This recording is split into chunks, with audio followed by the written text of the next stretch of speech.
আর বানাবার যোগ্য আছে? আমি একজন রাজনীতিবিদ। এইসব নন কোয়ালিটি পার্সনের সাথে আমার সাথে আপনারা মিলাচ্ছেন। আপনারা কি ভাই, এটা নন কোয়ালিটি পার্সন, ঠিক না? তার যে চলাফেরা, তার যে ক্যারেক্টার, আমার কাজের উপর ক্যারেক্টার আরো সুন্দর। তার যে কর্মকাণ্ড আমরা দেখি, গুলিস্তান থেকে কাপড় নিলে বিশাল ব্যবসা হয়ে যায়, ব্র্যান্ডের কাপড়।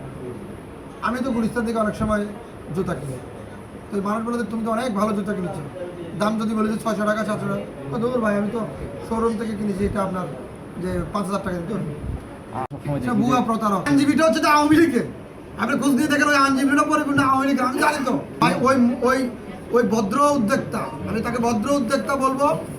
আর তার যে ফেসবুক সোশ্যাল মিডিয়াতে উচ্ছৃঙ্খল আচরণের কারণে দেশের যুব সমাজের অনেক ক্ষতি হচ্ছে, ধ্বংস হচ্ছে। এই দেশের যুব সমাজের যে অনেক ক্ষতি হচ্ছে, অনেক কিছু হচ্ছে, এটার জন্য তো কেউ প্রতিবাদ করে না। এই নোংরা লোকের জন্য রুখে দাঁড়াইতে হবে। এরা দেশের যুব সমাজকে ধ্বংস করে দিচ্ছে। আপনারা বারবার একটা প্রশ্ন করেন, করো তারে কর না, তার বুড়া বেড়া জামাই থেকে আসে মামলা করার জন্য তারে সরকার। তিনি আরেকটা নতুন কাজ কি? ওর কাজ খালি শুধু বিয়ে করা, ওর এরপরে কোনো কাজ নেই। টাকাওয়ালা জামাই দেখে বিয়ে করা। তন্নিকে জিজ্ঞাসাবাদ করতে হবে, কারা করিয়েছেন, কেন করিয়েছেন, কেন এই যেগুলো রাষ্ট্রের বিরুদ্ধে তিনি ষড়যন্ত্র করছে। আমরা অনেক কষ্ট করে দেশটা স্বাধীন করেছি, নির্বাচন করেছি, ভোট করেছি, সরকার গঠন করেছি, বিরোধী দল গঠন করেছি। আমরা কোনো সহিংস রাজনীতি চাই না, আমরা কোনো প্রতিহিংসা রাজনীতি চাই না, শান্তি চাই। যারা উশৃঙ্খল পরিবেশ সৃষ্টি করবে তাদেরকে গণদোলায় যাওয়া হবে। এখানে আর কারো রক্ষা হবে না। এখানে কোনো এই বাংলাদেশে আর কোনো ধরনের অযৌক্তিক আন্দোলন চলবে না।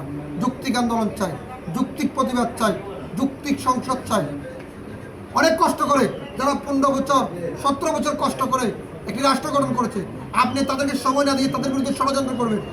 আজকে যদি জামাত ইসলামের বিরোধী নিবন্ধন বাতিলের জন্য যদি প্রতিবাদ শুরু হয়, তারা রুখে দাঁড়াবে না, তো এটাকে টেক ওভার কে করবে? সরকার করবে, প্রশাসন করবে। তো সেখানে প্রশাসন তারা ক্ষতিগ্রস্ত হবে না। দরকার কি ভাই? চলুক না, চলতেছে কিছুদিন, চলতে দিন। মানুষ রক্তে মাংসে ওরা, তাকে ভয় পাওয়ার কিছু কিছু আসে, কিন্তু আমি তাকে চিনি না, চিনলে না ভয় পাচ্ছি। কিন্তু আপনি কি জানেন যে যে বক্তব্যটা পড়ে শোনানো হচ্ছে সেটা নীলা ইসরাফিলি লেখা ছিল? ভাই আমার কথা হচ্ছে যে পড়ে শোনাইছে তাকে বলবো, যার হাতে চোরাই মাল পাওয়া যায় তিনি চোর। আচ্ছা, বাকিটা জিজ্ঞাসাবাদের পরে আসবে না। আমরা তার হাতে চোরাই মাল পাইছি, তিনি চোর।